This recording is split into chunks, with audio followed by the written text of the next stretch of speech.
গাজওয়ে হিন্দ যুদ্ধ কি হবে না হবে না? হবে। অনেকেই বলেছেন হয়ে গেছে। মোহাম্মদ বিন কাসেম 96 হিজরিতে ভারতকে দখল করেছিলেন। সোমনাথ মন্দির থেকে ভারতবর্ষে প্রায় অনেক মন্দির মসজিদ, ভারতে মুসলমান হলো কীভাবে? ভারতবর্ষ প্রায় 800 বছর ভারতবর্ষকে দখল করেছে না মুসলমানরা?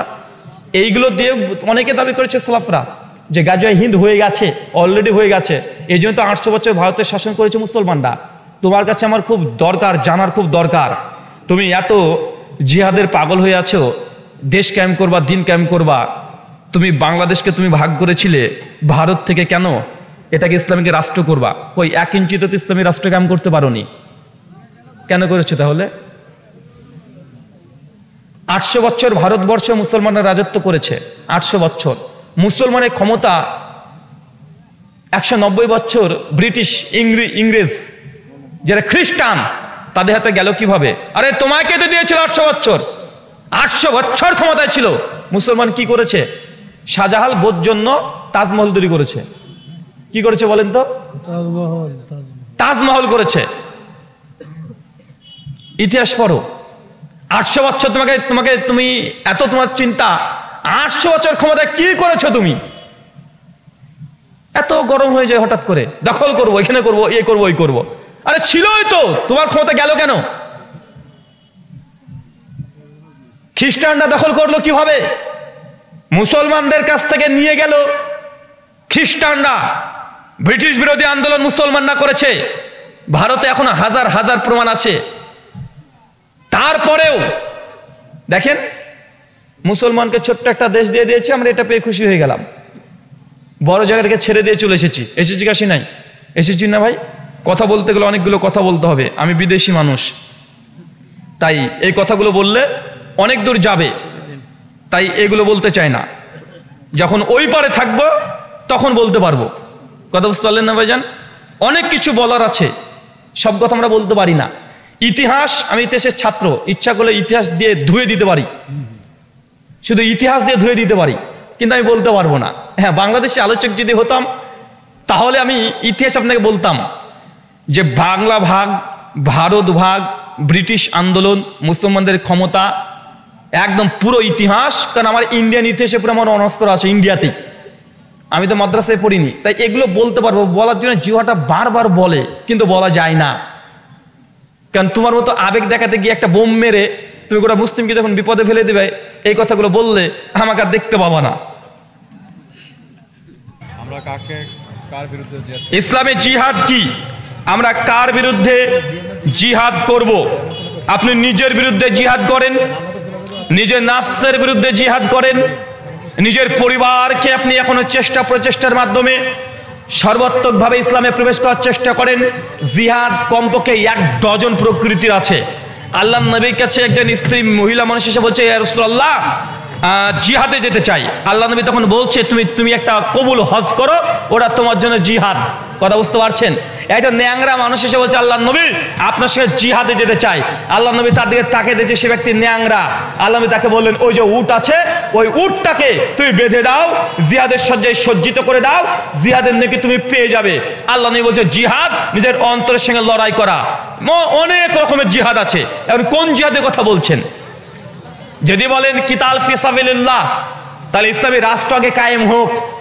ইসলামী রাষ্ট্র যখন কায়েম হয়ে যাবে, তারপর যখন অমুসলিম কেউ ইসলামী রাষ্ট্রের উপরে আক্রমণ করবে, দেশের সরকার তখন মিলিটারি ফোর্স যারা আছে তাকে নামিয়ে দিবে নিজের দেশকে রক্ষার জন্য। সেই সময় ইসলামী খিলাফাকে রক্ষা করার জন্য সেই সময় যুদ্ধ করবেন, তখন ইসলামী রাষ্ট্র সেটার অনুমোদন দেবে। এখন আপনার কোনো নেতাই নাই। নেতা আছে? খলিফা আছে? একটা মেয়ের 1 কোটি টাকা ইনকাম বছরে, মেয়েটার বয়স 25 হয়ে গেছে, ভালো করে বুঝবেন। মেয়েটা বুদ্ধিমান, বুদ্ধিও আছে, নামাজ রোজা সব করে। এখন বলতো মেয়েটার জন্য হজ ফরজ কি ফরজ নয়? ফরজ নয়। কিন্তু মেয়ের যদি মাহরম না থাকে, মেয়েটার যদি মাহরম না থাকে, তাহলে হজ ফরজ হবে? ওর কোটি টাকা সম্পত্তি থাক, যাই থাক, যদি মাহরম না থাকে হজ হবে? হজ হবে না। সহিহ বুখারী 1888 নম্বর হাদিস। তো মুসলমানের এখন মাহরম নাই, খলিফা নাই। সেই মুসলিম কিতাব জিহাদ আল্লাহ বলেছেন, জিহাদের জন্য আমির যে থাকবে, আমির হচ্ছে ঢাল। কি বলেন তো ভাইজান? ঢাল। ঢাল নেই। এখন জিহাদ যুদ্ধ করে কি করবেন? 2-4টা বোমা মারবেন, এদিক ওদিক মেরে দিবেন। এখানে যা হয়েছিল 2-4টে বোমা মারবেন, আপনাকে জঙ্গি বলে জেলখানায় পুরে রাখবে, 10 বছর 20 বছর আপনার পরিবারকে ধ্বংস করে দিবে, ইসলামের দাওয়াতি সভাকে বন্ধ করে দিবে। ভাই করেছে কে? করেন? কথা বলেন।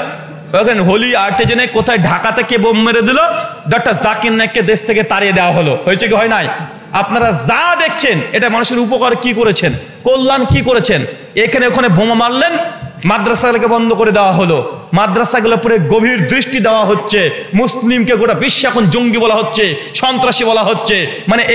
মানে এটাকে বলা হয় আবেগে আপনি কিছু করতে গিয়ে ইসলামের বদনাম করছেন, ইসলামের উপকার এক জায়গাতে করতে পারেনি।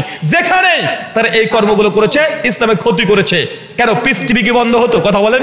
পিস টিভি বন্ধ হতো না। কে কোথায় বোম মেরেছে বলে দিল, ওটা জাকির নায়েকের বক্তব্য শুনে তারা প্রভাবিত হয়েছে, পিস টিভি বন্ধ করে একটা সুযোগ তারা পেয়ে গেল। পেয়েছে কি? পায় না? কথা বলেন। মানুষ নিজে ইসলামই মানতে চায় না, ওকে জোর করে ইসলাম মানাতে চায়। নিজের পরিবার ইসলাম মানতে চাচ্ছি না, জোর করে আমরা আরেকজনের কাঁধে ইসলাম চাপে দিতে যাই। নিজের 3.5 হাত শরীরের মধ্যে এখন ইসলাম প্রবেশ করাতে পারি নাই, আমি গোটা বিশ্বের মানুষকে ইসলাম প্রবেশ করাতে চাই। ভাই এগুলো আপনার আবেগ কন্ট্রোল করেন। এই আবেগ কন্ট্রোল না করলে 2000 সালের পরে গোটা বিশ্বে মুসলমানকে জঙ্গি আর সন্ত্রাসী বলা হয়। শুধু এইসব কিছু তরুণরা তার কাটা উল্টোপাল্টা সিদ্ধান্ত নিয়ে নিচ্ছে, যা তা কাজ করে দিচ্ছে। এদের জন্য গোটা বিশ্বে দাড়িওয়ালাকে বলে এখন লাদেন। ভাই বলে না ভাইজান? দাড়ি নবীর সুন্নাত, এখন লাদেনের সুন্নাত হয়ে গেছে। আপনারা তো 90% মুসলিম এই মুসলিম দেশে বাস করছেন, এগুলো আপনারা বুঝেন না। তার কাটার বর্ডার একবার পার হয়ে যাবেন, ওখানে যখন গিয়ে দেখবেন যে ওখানে 80% অমুসলিম আর 20% না, মাত্র 15% মুসলিম, তখন বুঝতে পারবেন যে বাস্তবতা তো কত কঠিন। 90% মুসলিম রাষ্ট্র, মুসলিম যেখানে তাকাচ্ছেন সেখানে মুসলিম। তাই এগুলো সহজেই আপনারা করে ফেলছেন। একটু যখন পার হয়ে যাবেন তখন বুঝতে পারবেন। আজকে 4 মাস আগেও তো জোর গলা একটা কথা বলতে পারেনি অনেক মানুষ।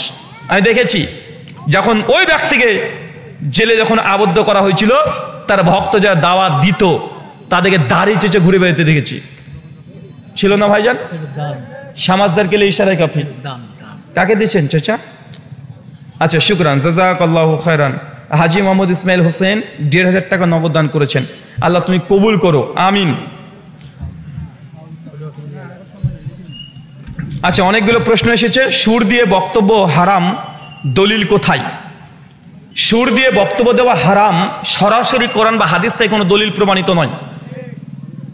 বরং নবী এক এক সময়তে এক এক রকমের ভাবে তিনি আলোচনা করেছেন। যেমন সহিহ মুসলিমের বিখ্যাত হাদিস সকলে জানেন যে নবী যখন বক্তব্য দিতেন তার চোখগুলো লাল হয়ে যেত, রেগে যেতেন, ধমক দিতেন। সহিহ মুসলিমের হাদিস, কোনো সমস্যা নেই। জামে তিরমিজির হাদিস 2676 নম্বর হাদিস। সাহাবা রাদিয়াল্লাহু আনহু বলছেন যে আল্লাহর নবী আমাদের সামনে একদিন বক্তব্য দিলেন, এমন ভাবে বক্তব্য দিলেন যে তার চোখ দিয়ে পানি গড়িয়ে গড়িয়ে পড়ছে। আমাদেরও হৃদয়টা ব্যথিত হয়ে গেল, হৃদয় গলে গেল। আমরা মনে করলাম যে হয়তো আল্লাহ নবী দুনিয়া থেকে আর বেশি দিন থাকবেন না। তারপরে আল্লাহ নবী সাহাবীদেরকে নিসবত করে বললেন যে আমি যখন চলে যাব তোমাদের মধ্যে থেকে, ফালাইকুম বিসুন্নতি সুন্নতে খুলাফায়ে রাশিদিন ওয়া মাহদিন, সেই সময় তুমি আমার সুন্নাত, আমার খুলাফাদের সুন্নাতকে আঁকড়ে ধরবে। এই সময়তে নবী শেষ ভাষণ যেটা দিয়েছেন, চিৎকার মেরে দেয়নি, সেটা রেগে গিয়ে দেয় নাই। সেটা কিভাবে দিয়েছে? এই ভাষণ নবী এমন ভাবে দিয়েছে, সাহাবীরা বলছে কাঁদতে শুরু করে দিলাম। নবী এমন ভাবে কথা বলছেন, যখন সূরা নাসর অবতীর্ণ হয়ে যায় সেই সময় নবী যখন আলোচনা করতেন তখন হৃদয় গলে যেত। এত নরম কণ্ঠে, এত উদ্বিগ্ন ভাষায় তিনি কথা বলতেন। বক্তব্য সিচুয়েশন যেমন তেমন গলার টোন হবে। কথা বুঝতে পারছেন? জিহাদের ময়দানে কেঁদে কেটে আপনি যদি বক্তব্য দেন, কাজ হবে? হবে না। ও ধমক দিয়ে বলতে হবে। কিন্তু আপনি এখন দুনিয়া বিমুখতার আলোচনা করবেন, জুহুদ নিয়ে আলোচনা করবেন, ও সে চিৎকার দিয়ে বলবেন, চোখ মুখ লাল হয়ে যাবে। এখন আমি বলবো আপনাকে, ভাই কেউ যদি 2 রাকাত অজু করে 2 রাকাত নামাজ পড়ে তার এই নেকি হবে, আমাকে চোখ মুখ লাল করে বলতে হবে আমাকে? কথা বলেন, এই চোখ মুখ লাল করে যায়। বক্তব্যের গতি যখন কি বলছেন এটা পুরো নির্ভর করবে। এটা সাইকোলজিক্যাল ব্যাপার। আল্লাহ নবী যখন স্ত্রীদের সঙ্গে যখন গল্প করতেন, আমাদের আয়েশার সঙ্গে যখন সময় কাটাতেন, ওই যে সহিহ বুখারী 4111 নম্বর হাদিস, ঈদের দিন কিছু যুবকরা খেলাধুলা করছে, আমাদের আয়েশা রাদিয়াল্লাহু তাআলা গেট থেকে বারবার দেখছেন, আল্লাহ রাসূল তখন বলছে আয়েশা তুমি দেখবে, এমনকি আল্লাহ নবীকে রেগে গিয়ে বলেছে চোখ মুখ লাল করে আয়েশা দেখবে, নিঃসন্দেহে এরকম না? এই সময় কোমল স্বামী স্ত্রী, কোমল হৃদয় তিনি কথা বলেছেন। তো ভাই এটা একটা স্বাভাবিক সেন্স, এটা স্বাভাবিক সেন্স। বক্তৃতার নির্দিষ্ট কোনো সুন্নাত নেই। হ্যাঁ, তবে আল্লাহর নবী শামাইলে তিরমিজি খুলে দেখেন, নবী যখন কথা বলতেন তিনি অল্প কথা বলতেন, কিন্তু ব্যাপক বিস্তার শব্দের মধ্যে প্রকাশ পেত। মানে ছোট্ট একটা কথা বলতেন কিন্তু ব্যাখ্যা অনেক বড় হয়ে যেত। নবী বেশি কথা বলতেন না। দুই, নবী যখন কথা বলতেন কাটা কাটা কথা বলতেন। কাটা কাটা মানে প্রত্যেক শব্দ স্পষ্ট বোঝা যেত। যখন কোনো গুরুত্ব দিয়ে কথা বলতেন নবী, এক কথা তিনি 3 বার রিপিট করতেন, এক কথা 3 বার বলতেন। যেন আল্লাহ নবী বলছেন ওই বিয়েটা বাতিল, যে বিয়েটা মেয়ের গার্জেন ওলি রাজি নেই সে বিয়ে বাতিল, পাওয়া বাতিল, বাতিল, বাতিল। তিনি 3 বার বলেছেন। এমন অনেক হাদিস আছে আল্লাহ নবী গুরুত্ব দিতে গিয়ে সেই সময় কথা 3 বার করে তাগিদ দিয়ে বলেছে। তো বক্তব্য দেওয়ার নবীর কিছু স্পেশাল তার কথা বলার ধরন ছিল। কি ছিল বলেন তো ভাইজান? ধরন ছিল। তবে আমার নিকটে আমি যতটুকু দেখেছি, সুর দিয়ে বক্তব্য দেওয়া এটা হারাম, সুস্পষ্ট কোনো প্রমাণ কোরআন বা হাদিস থেকে প্রমাণিত নেই। তবে হ্যাঁ, সুরের মধ্যে কি বলছেন, এখন যদি বলে 100 টাকা দান, 100 টাকা দান দিল নামে শরীফুল, আল্লাহ তুমি তাকে জান্নাত দিতে করিও না তো ভুল। ভাই সুর দিয়ে বক্তারা বলে না ভাইজান, বলছে মানে 100 টাকা কি একটা বিড়ি করে সে দান করেছে, আর বক্তা সেই দানটাকে নিয়ে বলছে 100 টাকা দান করিল নামে শরীফুল, আল্লাহ তুমি তাকে জান্নাত দিতে করিও না তো ভুল। মানে আল্লাহ ভুল করবে, মানে আল্লাহ সিফাতের সঙ্গে এখানে বদমাইশি করেছে, আল্লাহ সিফাতকে অস্বীকার করেছে। বা আল্লাহ ভুল করতে পারে?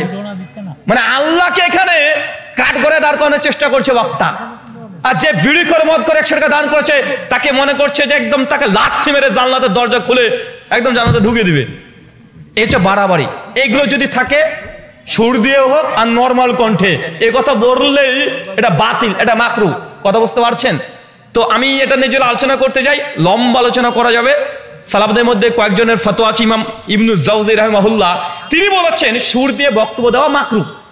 কি বলেন তো ভাইজান? তার ফতোয়া মাকরু। ইমাম ইবনু হাজম রাহিমাহুল্লাহ তিনিও বলেছেন এটা অপছন্দনীয়। ইমাম ইবনু হাজম এটাকে বিদাত বলেছে, যে সুর দিয়ে প্রত্যেক কথাতে সুর দিতে হবে, এটা বিদাত। তবে কোরআন তিলাওয়াত করা ওয়াজের মধ্যে, আলোচনার মধ্যে এটা সুন্নাত।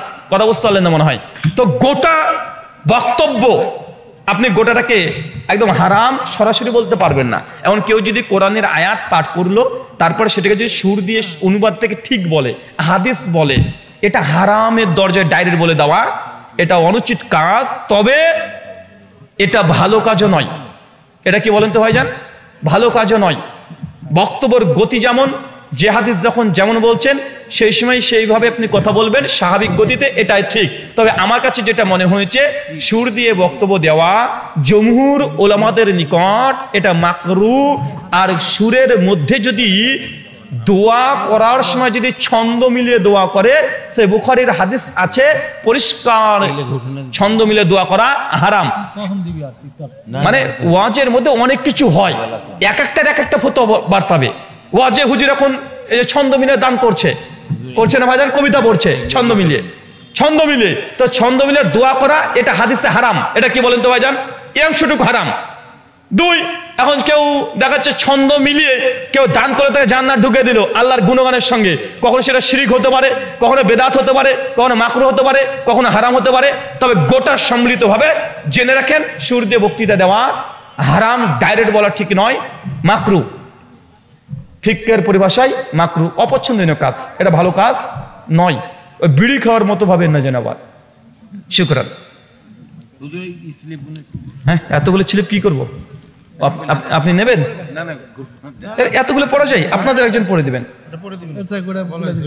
মহিলাদের মাথা চুল হাঁচড়ানোর পর পড়ে যাওয়া চুল কি বিক্রয় করা যাবে? দুনিয়া তার কিছু জিনিস পাওনি বাবা, তোমার স্ত্রী এখন চুল বিক্রি করতে হবে? শেখ আব্দুর রাজ্জাক বিন ইউসুফ হাফিজাহুল্লাহর মতো বলতে হবে আপনাকে যে কাপুরুষের বাচ্চা, কাপুরুষ মানে বোর চুল বিক্রি করে খেতে হবে। আর দুনিয়াতে কোনো জায়গা পাওনি। মনে রাখবে আদম সন্তানের কোনো কিছু বিক্রয়যোগ্য নয়। কোনো কিছু বিক্রয়যোগ্য নয়। চোখ বিক্রি করতে পারবেন না, কিডনি বিক্রি করতে পারবেন না, রক্ত বিক্রয় করতে পারবেন না।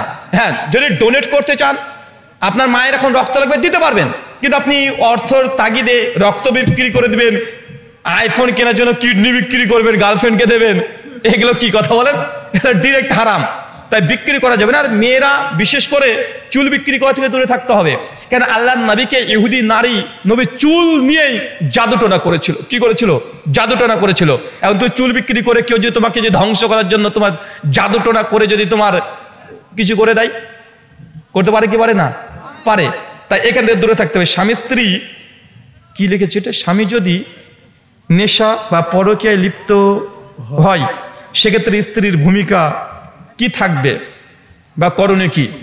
এটা যদি স্পষ্ট প্রমাণিত হয় স্বামী পরকীয়ায় লিপ্ত আছে এবং সেটা আপনি তার সঙ্গে পরামর্শ করবেন। প্রথমত পরামর্শ করে যদি সে ভুল বুঝতে পারে, আলহামদুলিল্লাহ, সংসারকে কন্টিনিউ চালান। দেখাচ্ছে না আপনাকে শুধু ধোকাই দিয়েছে, তারপরেও এখনো কন্টিনিউয়াসলি চলছে, আপনার বাপের বাড়িতে জানান, আপনার শ্বশুর বাড়িতে জানান, একটা মিটিং ডাকেন। কথা বুঝতে পারলেন? মিটিং ডেকে সিদ্ধান্ত কি হচ্ছে, তারপরে যদি আপনার সঙ্গে এসে বাড়াবাড়ি করে যে না আচ্ছা ঠিক আছে তুমি যাও, যা ইচ্ছে তাই করে এসব যদি বলে, আপনি ডাইরেক্ট খোলা তালাক নিতে পারবেন। কি নিতে পারবেন? খোলা তালাক নিতে পারবেন। আপনি সঙ্গে সঙ্গে আপিল করবেন যে তোমার সঙ্গে সংসার করব না, খোলা তালাক নেব। আপনার স্ত্রী যদি খোলা তালাক পত্রে যে সই নাও করে তাও খোলা তালাক হয়ে যাবে। এটা ভুল ধারণা যে স্বামী সিগনেচার করলো না, মানে একজন স্ত্রী সে খোলা তালাক দেওয়ার জন্য লেটার পাঠিয়েছে, স্বামী এখনো সই করেনি, আপনি ভাবছেন যে তালাক হয়নি, তালাক হয়ে যাবে। স্বামী সই করার দরকারই নাই। কথা মনে বুঝতে পারলেন না? স্বামীর কি বলেন তো হয়ে যান, সই করার দরকার নেই, এটা নারীর অধিকার। একজন পুরুষ 3 তালাক দিবে, স্ত্রী যদি না আমি তোমার তালাক নিলাম না, কাজ হবে? হ্যাঁ, আপনি বললেন যে তোমাকে আমি 1 তালাক দিলাম, এখন স্ত্রী বলেন আমি তালাক নিব না, হবে? কেন? এটা স্বামীর এখতিয়ার। আমরা অনেকেই জানি না ডিভোর্স বা তালাক 5টা পদ্ধতি আছে, আমরা সে তালাকটাই জানি। তালাক মানে এটা পুরুষের ক্ষমতা। পুরুষ যখন তখন তার স্ত্রীকে তালাক দিতে পারে, কারণ অকারণে দিয়ে দিতে পারে, তবে অকারণে দেওয়া এটা উচিত নয়, তবে তার পাওয়ার আছে, ক্ষমতা আছে। 2 খোলা, এটা নারীর অধিকার। দেখছে পুরুষ সবকিছু ঠিক আছে, নামাজ হজ জাকাত সব ঠিক আছে, কিন্তু তার চেহারা ভালো লাগে না, তালাক দিয়ে দিতে পারে, খোলা তালাক নিতে পারে। আল্লাহ নবীর জামানায় মুসনাদ আহমদের রিওয়ায়াত আছে, রুকানা একজন নারী তার স্বামীকে তালাক দিয়েছে। আল্লাহ নবীর সঙ্গে সঙ্গে বলছেন যে কি তুমি তাকে তালাক দিলে কেন? সমস্যা কি? ও তো নামাজ পড়ে, রোজা করে, পরেশগার। মেয়েটা বলছে আল্লাহ রসুল তার নামাজ রোজা হজ জাকাতের কোনো আপত্তি নেই, কিন্তু তাকে আমার পছন্দ না। কথা বুঝতে পারলেন? মানে এটা তার অধিকার আছে, দিয়ে দিতে পারে, কিন্তু এরকম ছোটখাটো কারণে তালাক দেওয়া তাকওয়ার কাজ নয়, একে বলে খোলা। আর একটা আছে তাফরিক। কি বলেন তো? তাফরিক। তাফরিক বোঝেন? তাফরিক হচ্ছে এইটা যে মেয়েও আপনার স্ত্রী তালাক দিতে চায় না, স্বামীও তালাক দিতে চায় না, কিন্তু এমন কিছু ঘটনা ঘটে গেছে যে আপনাদের বিবাহকে বিচ্ছিন্ন করতে বাধ্য। যেমন আপনি একটা মেয়েকে বিয়ে করেছেন, 5 বছর 7 বছর পর হঠাৎ করে একজন এসে বলছে এটা তোর বউ, হ্যাঁ আচ্ছা এ তো তোর দুধ বোন। কথা বুঝতে পারলেন হয়ে যান? মানে আপনার সঙ্গে যার বিয়ে করা হারাম, 5 বছর 10 বছর পর দেখছেন যে একটা কেস ঘটে গেছে, এরকম হতে পারে কি পারে না? হতে পারে না হয়ে যান? 5-7 বছর দেখছেন যে না এটা তো দুধ ভাই বোন, তারা প্রমাণিত হয়ে গেছে। বা কোরআনে যাদের সঙ্গে বিয়ে করা হারাম ঘোষণা দেওয়া আছে, যে কোনো একজনের সঙ্গে অনিচ্ছাকৃত বিয়ে ঘটে গেছে, যখনই প্রমাণ হবে তখন তাফরিক হয়ে যাবে, মানে বিবাহ অটোমেটিক বিচ্ছিন্ন করে দিতে হবে, আর তারা সংসার করতে পারবে না। আরো ঘটনা আছে, মানে আরো সিস্টেম আছে বিবাহ বিচ্ছিন্ন হয়ে যাওয়া। যেমন একটা দেখছে একজন নারী হঠাৎ করে দেখছে তার স্বামী নাই, খুঁজে পাওয়া যাচ্ছে না, গুম করে দিয়েছে, আয়না মহলে আটকে রেখে দিয়েছে। এই নারী কি করবে? এখন তার তো স্বামী নাই, এবং সে খোলা কিভাবে নেবে? দিতে পারবে না। এই নারীকে সে যদি চায় সর্বোচ্চ 4 বছর অপেক্ষা করবে। ক বছর? 4 বছর। 4 বছর অপেক্ষা করে ইদ্যত পালন করবে 4 মাস 10 দিন, তারপরে সঙ্গে সঙ্গে অন্য জায়গাতে বিয়ে করতে পারে। কথা বুঝতে পারছেন? মানে এই যে গুম হয়ে গেল, এখানে তালাক কোনো সিস্টেম থাকবে না, খোলার কোনো সিস্টেম নেই, এটা ডাইরেক্ট সে 4 বছর অপেক্ষা করবে, অপেক্ষা করার পরে আবার নতুন করে অন্য জায়গাতে বিয়ে করতে পারে। আর অনেকগুলো পদ্ধতি আছে। শুকরান। আইলের ধারে গাছ লাগালে যে অন্যের ক্ষতি হয় এর জন্য কিছু বলবেন। কি ক্ষতি হয় আগে আমাকে জানাতে হবে যে ভাইজান।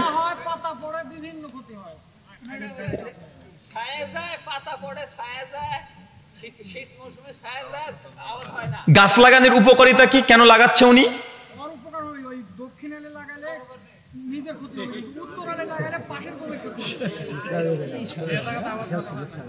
ও আচ্ছা ভাই, উনার জমি, এখন উনি যে ক্ষতি করবেন নিজের জমি তিনি তো করবেন না, করবেন নাকি?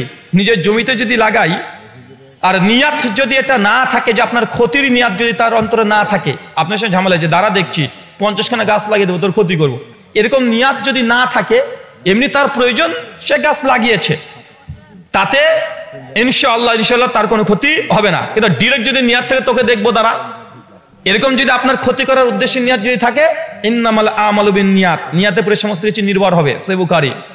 শুকরান। নামাজ যদি কাজা হয়, সেক্ষেত্রে কি পরবর্তী নামাজের সময় কাজাকৃত নামাজ পুরোটাই পড়তে হবে না ফরজটা পড়লেই হবে? নামাজ যদি কাজা হয়ে যায় তাহলে শুধু ফরজ নামাজ পড়াটাই যথেষ্ট হবে আপনার জন্য, সুন্নাত পড়ার প্রয়োজন হবে না। বেদাতি ইমামের পেছনে 5 ওয়াক্ত সালাত আদায় করা যাবে কি? না ইমামার চাইতে কানা মামা ভালো। যখন দেখছেন এলাকাতে কোনো বেদাতি মসজিদ ছাড়া কোনো মসজিদই নাই, জামাতের মতো কোনো পরিস্থিতিও নাই, 3 নাম্বার যে ব্যক্তি নামাজ পড়াচ্ছে সে এমন বিদাতি নয় যে বিদাতের কারণে সে ইসলাম থেকে খারেজ হয়ে গেছে। কথা বুঝতে পারছেন? বিদাতি 2 ধরনের হয়। কি ধরনের বলেন তো ভাইজান? বিদাত যদি মুকাফফারা, মানে এমন বিদাত তার আছে, আর যে আমলগত বিদাত, একটা হচ্ছে আকীদাগত বিদাত। আমলগত বিদাত দেখছেন যে আহলে হাদিস আলেম কিন্তু মুনাজাত করে, কথা বুঝতে পারলেন না ভাইজান? এটা বিদাত করছে, তো এই ইমামের পেছনে নামাজ পড়তে পারবেন, কোনো সমস্যা নেই। আমলগত বিদাতির পেছনে, আমলগত ফাসিকের পেছনে সালাত আদায় করতে পারবেন। কিন্তু আকীদাতান যদি বিদাতি হয়, মানে এমন আকীদায় বিশ্বাসী যে আকীদার দরুন ইজমাই ভাবে প্রমাণিত হয় যে লোকটা কাফের হয়ে গেছে, তাকফির করা যায়, কথা কি বুঝতে পারছেন? তাহলে এই ব্যক্তির পেছনে নামাজ পড়া যাবে না। সাহাবীদের মধ্যে দেখা যায় ইবনে ওমর রাদিয়াল্লাহু তাআলা আনহু তিনি খারেজিদের পেছনে সালাত আদায় করেছেন, আলী বিন আবি তালেব খারেজিদের পেছনে সালাত আদায় করেছেন। ইমাম বুখারী সহিহ বুখারী 594 নম্বর হাদিসের অধীনে একটা অধ্যায় রচনা করেছেন, বিদাতি এবং ফিতনাবাজ ইমামের পেছনে সালাতের হুকুম। হাসান বসরি 114 হিজরি মৃত্যুবরণ করে বিখ্যাত তাবেঈ তার ফতোয়া নকল করেছেন, বৈধতা দিয়েছেন। ইমাম আবু দাউদ রাহিমাহুল্লাহ সুনান আবু দাউদের 694 নম্বর হাদিসে তিনিও কয়েকটা রিওয়ায়াত নিয়ে এসে বলেছেন, বিদাতি যদি এমন বিদাতি না হয় যার ধরে সে কাফের হয়ে যায়, কথা বুঝতে পারলেন না মনে হয়, ততমতো নামাজ পড়া যাবে। কখন বলেন তো? যখন ও ছাড়া কেউ নাই, নাই মামা ছাড়া আর কোনো মামাই নাই, তখন কানাকে মামা বলেন, কথা বুঝতে পারলেন কি? শুকরান। সুর দিয়ে বক্তব্য হারাম, তার দলিল কোথায়? এই বললাম যে চলে আসে না। আবার কোন মুসলিম ভাইকে ভিন্ন ধর্মের কেউ যদি গলা কেটে হত্যা করে তাহলে সে ভাই কি শহীদের মর্যাদা পাবে? কোন মুসলিম ভাইকে যদি ভিন্ন ধর্মের কেউ হত্যা করে, আচ্ছা কমিটির যারা ভলেন্টিয়ার্স আছেন আপনাদেরকে স্টেজে ডাকছে, কমিটির ভলেন্টিয়ার্স যারা আছেন, যারা দায়িত্বশীল আছেন তাদেরকে স্টেজে ডাকছে। কোন মুসলিম ভাইকে যদি অন্য ধর্মের কেউ যদি হত্যা করে, কেন হত্যা করছে উল্লেখ করতে হবে কারণটা, কি কারণে। এখন দেখা যাচ্ছে জমি নিয়ে ঝামেলা ছিল, যে মুসলিম ভাইটাই ওই হিন্দু লোকটা জমি অর্ধেক দখল করে বসে আছে আর হিন্দু লোকটা মেরে দিয়েছে। এখন আমি কিভাবে বলবো ভাই কি সমস্যা ছিল আপনাদের, কথা বুঝতে পারলেন না ভাইজান? এরকম হতে পারে না? তো কি কারণ উল্লেখ না করলে বলতে পারবো না। ওয়ালা তাকফু লাইসা লাকা বিহি মিন ইলম ইন্নাস সামাআ ওয়াল বাসারা ওয়াল ফুআদা কুল্লু উলাইকা কানু আনহু মাসউলা। সূরা বারিসের 36 নম্বর আয়াত। আল্লাহ বলছে যে বিষয়ে তোমার জানা নাই সম্পূর্ণ সে বিষয়ে কথা বলো না, নিশ্চয়ই তোমার চক্ষু কান জিহ্বা কিয়ামতের মাঠে জিজ্ঞাসিত হতে হবে। তাই প্রশ্ন পরিষ্কার না হলে উত্তর আমরা দিতে পারবো না। গণতন্ত্র বিশ্বাস করলে কুফরি হয়ে যাবে? আচ্ছা এটা শেষ দিয়ে উত্তর দিয়ে বিদায় নিচ্ছে। গণতন্ত্র, এই যে আমি বলেছি না, এই ডেমোক্রেসি বা রাজতন্ত্র বা গণতন্ত্র এগুলো নিয়ে কথা বলতে গেলে আপনাদের সঙ্গে আমার বিরোধ হবে। প্রথম কথা, গণতন্ত্র ইসলামে এটা কমপ্লিট ভাবে জায়েজ নয়। যেমন humanism, liberalism, feminism, secularism, Christianity, Hinduism, যেমন এগুলো একটা একটা ইজম, এগুলো যেমন হারাম, ডেমোক্রেসি গণতন্ত্র এটাও হারাম। এক কথায় সূরা আলী ইমরান সূরা 3 আয়াত নম্বর 19 এবং 85 দলিল। ভোট দেওয়া যাবে কি যাবে না আমরা গুলিয়ে ফেলি অনেকে। একটা হচ্ছে ডেমোক্রেসি গণতন্ত্র, একটা ভোট নির্বাচন, দুটো দুই মেরুর জিনিস, দুটো এক জিনিস নয়। ভোটে দেওয়া আমরা সবসময় শুনে আসছি শিরিক, তাই না ভাইজান? ভোট দেওয়া শিরিক শুনছি না ভাইজান? ভোট দেওয়া শিরিক। অনেকে তাকানো বন্ধ করে দিয়েছেন, আপনার মনে ওইদিকে তাকানো যাবে না। তো আসলে এমন নয় বিষয়টা। বিষয়টা হচ্ছে ভোট দেওয়া কখনো জায়েজ, কখনো ভোট দেওয়া শিরিক, আর ভোট দেওয়া কখনো একদম দিতেই হবে, মানে একদম ওয়াজিবের দরজায়, না দিলে গোনা হবে। কথাকে বুঝতে পারলেন? কি বললাম বলেন তো ভাইজান? তিনটে জিনিস আগে ভালো করে বুঝেন। কখন শিরিক হবে? ধরেন ইসলামিক খিলাফা প্রতিষ্ঠা আছে এই জায়গাতে, বা সৌদি আরব ধরেন রাজতন্ত্র আছে, যদিও এটা এখন এটা সুন্নাহ নয়, রাজতন্ত্র জাস্ট জায়েজ একটা কাজ। তো এইখানে যদি কোনো মুসলমানরা বিপ্লব তৈরি করার চেষ্টা করে, দলমত গঠন করে যে সৌদি আরবে কোরআনের হুকুমত চলবে না, আমরা ব্রিটিশ ল, মডার্ন ল দিয়ে সৌদি আরবকে ডেমোক্রেসির অন্তর্ভুক্ত করব, এই জন্য যদি সৌদি আরবে কেউ যদি গ্রুপিং তৈরি করে, ভোট পদ্ধতি তৈরি করে, এদেরকে ভোট দেওয়া, তখন কি হবে? শিরিক। কেন বলেন তো? একদিকে আল্লাহর বিধান, একদিকে মানব রচিত বিধান। কথা কি ক্লিয়ার না ভেজাল আছে? ঠিক আছে। তো দুই নম্বর হচ্ছে, নাম নিচ্ছি না, দুটো সিন বলছি মনে রাখেন। দেখা যাচ্ছে আপনাদের দেশকে দিয়ে বলি, একটা এমন দেশের কল্পনা করেন যে দেশে বর্তমান সরকার আছেন, তিনি এতটাই জালেম, তিনি যদি ক্ষমতায় থাকেন মুসলিমদেরকে নামাজ, রোজা, হজ, যাকাত, ফরজ পালনে বাধা দেয়, মুসলমানদেরকে রাস্তাতে পেটায়, জোর করে ধর্মান্তরিত করার চেষ্টা করে। মুসলমান যদি কেউ যদি তাদের ধর্ম থেকে ইসলামে চলে আসে, তখন তারা তাকে বিভিন্ন কথা বলে জেলখানায় পুড়িয়ে দেয়, মুসলমানদের দাওয়াতি কাজে বাধা দেয়, মানে সব কিছুতে বাধাগ্রস্ত করে দেয়। যদি ওই ব্যক্তি ক্ষমতায় থাকে তাহলে এই অত্যাচার হাজানিগুলো করে, মুসলমানদের মসজিদকে দখল করে নেয়, মুসলমানদের সম্পত্তিকে বাজেয়াপ্ত করে দেয়। কথা কি বুঝতে পারলেন? এই যে একটা শাসক করে, এই শাসকটা অমুসলিম, কাফের এই শাসক। আরেকজন শাসক আছে, তার অ্যান্টিপক্ষ, তার বি টিম, কথা অ্যান্টিপক্ষ, বুঝতে পারলেন তো? অপোজিশন আছে, সেও কাফের, ধর্ম মুসলিম, মুসলিম না, কিন্তু জানছি যে এই লোক যদি ক্ষমতায় এখন চলে আসে, তাহলে এই ক্ষমতা আসার কারণে মুসলিম পরে অত্যাচার করবে না, নামাজ, রোজা, হজ, যাকাত কোনো কিছুতে বাধাও দেবে না, উনি কে গরু খেলো, কে শুয়োর খেলো দেখেও না, কে মন্দির গেল, কে মসজিদ গেল দেখেও না, উনার দরকার ক্ষমতায় ক্ষমতায় থাকবো, ইনি ধর্ম নিয়ে রাজনীতি করে না। কথা কি বুঝতে পারলেন এটা?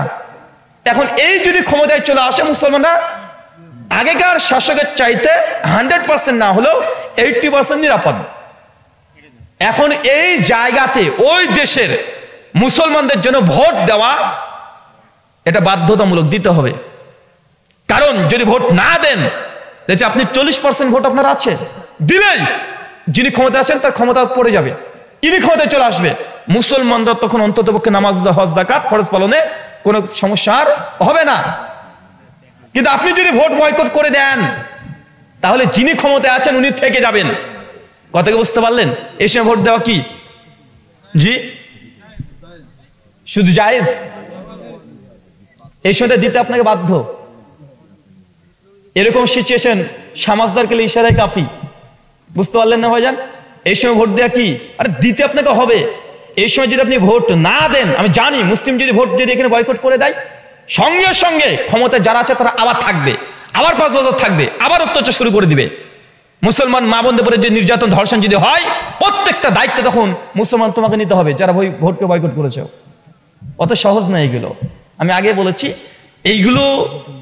এইগুলো হচ্ছে মানে ইতিহাস এবং আন্তর্জাতিক জিওপলিটিক্স, কোথায় কি ভোট দেওয়া, এইগুলো বলার অনেক ইচ্ছে থাকলে উপায় থাকে না। তাই জাস্ট আপনাদেরকে এই দুটো মিসাল আমি দিয়ে গেলাম। আশা করি বুঝতে পারছেন কোথায় জায়েজ হয়, কোথায় শিরিক হয়। ঢালাও ভাবে ভোট দেওয়া শিরিক, তাহলে আমার দেশে একটা মুসলমান কেউ খুঁজে পাবেন না। কথা বুঝতে পারলেন না ভাইজান? আরো ব্যাপার আছে, অত সহজ নয় বিষয়গুলো। আমার একটা ইউটিউবে আলোচনা আছে, ভোট কাকে দেবেন, 35 মিনিটের আলোচনা, সংক্ষিপ্তভাবে শুনে নেবেন।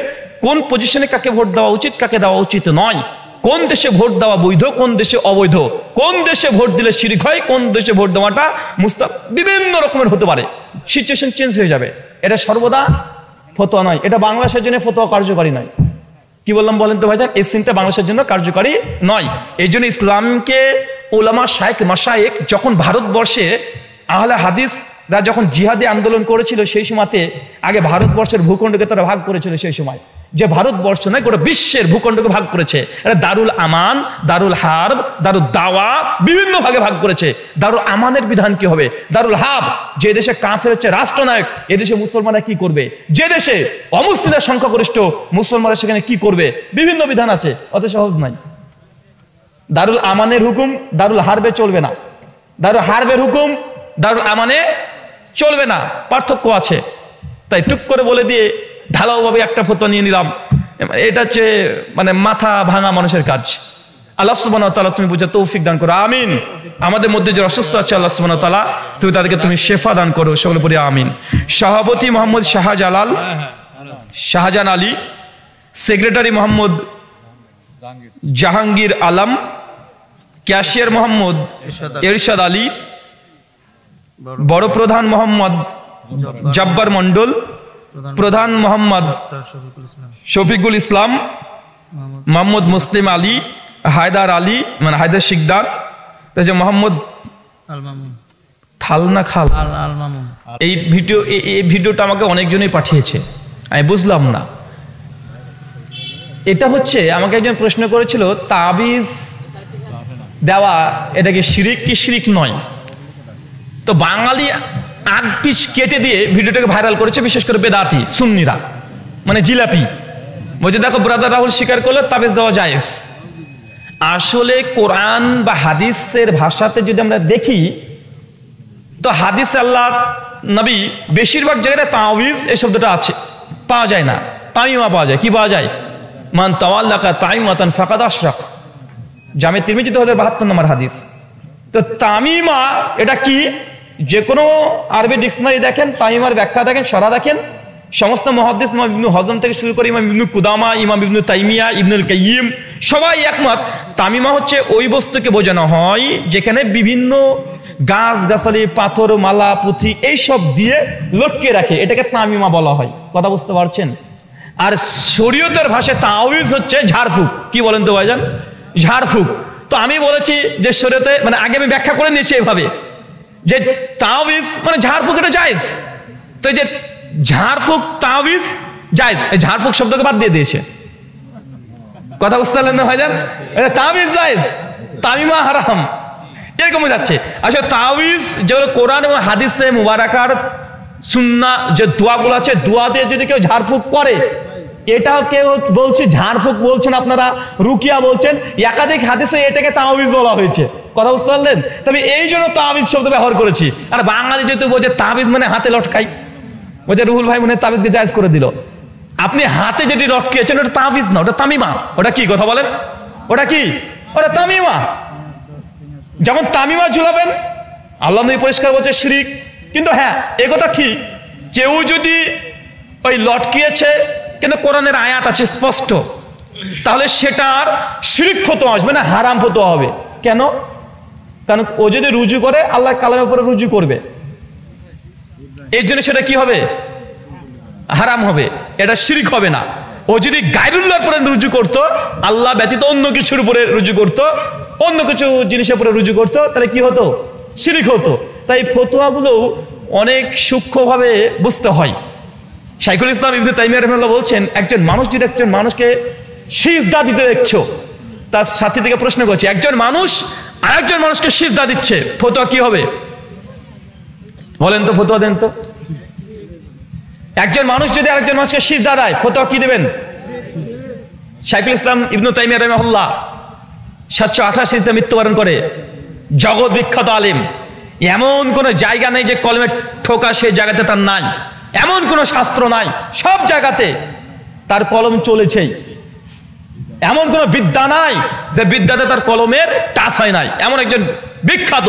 আমি তো অবাক, শাইখুল ইসলাম ইবনে তাইমিয়া দেখছি, যদিও কম্পারেটিভ তুলনামূলক ধর্মতত্ত্ব নিয়ে পড়াশোনা করি, আমি দেখছি যে তার 3 খণ্ডের খ্রিস্টানদেরকে রদ করে আরবিতে মোটা মোটা বই রচনা করে দিয়েছে, আমার জানাই ছিল না। পরবর্তী সময়তে দেখছি যে 3 খণ্ড সেই সময় লিখে গেছে। তো এমন কোনো জায়গা নেই যে শাইখুল ইসলাম ইবনে তাইমিয়ার কলমের ঠোকা পড়ে নাই, সব জায়গাতে আছে আলহামদুলিল্লাহ। তিনি বলছেন একটা মানুষ যদি একটা মানুষকে যদি সিজদা করে, প্রথমে শিরক ফতোয়া দেওয়া যাবে না, বাহ্যিক ফতোয়া হবে হারাম। কি ফতোয়া? হারাম। জিজ্ঞাসা করা হবে তারপরে কেন সিজদা দিলে। এখন যদি বলে যে আমি সিজদা দিয়েছি তাকে আমি ভালোবাসি, বা তাকে আমি পছন্দ করি, বা সে আমার বাবা, আমি তাকে সম্মানের জন্য সিজদা করলাম, এই সিজদা কি হবে? হারাম। এখন যদি না এটা আমার ভগবান, এই আমাকে তৈরি করেছে, এ আমার স্রষ্টা, হবে কি? শিরিক। তাই শাইখুল ইসলাম ইবনে তাইমিয়া মানে তিনি এত গভীর, যে কোনো ফতোয়াতে তিনি ব্যালেন্স করতেন। এখন আমাদের অধিকাংশ ক্ষেত্রে গিয়ে আর ঠিক জায়গাতে পড়ে না, হুটহাট করে আমরা একটা কথা বলে দিই। তো যাই হোক, এটা যে কথা শেষ। তাবিজ আমি যেটাকে উদ্দেশ্য সেটা ঝাড়ফুঁক, ঝাড়ফুঁক জায়েজ, যেটাকে রুকিয়া বলা হচ্ছে। আর যেটা তামিমা লটকাচ্ছেন হাতে যা, এটা শিরিক, কোরআনের আয়াত দিলে হারাম। শুকরান, জাযাকাল্লাহু খায়রান, বারাকাল্লাহু ফিকুম, ওয়া মা আলাইনা ইল্লাল বালাগ। আসসালামু আলাইকুম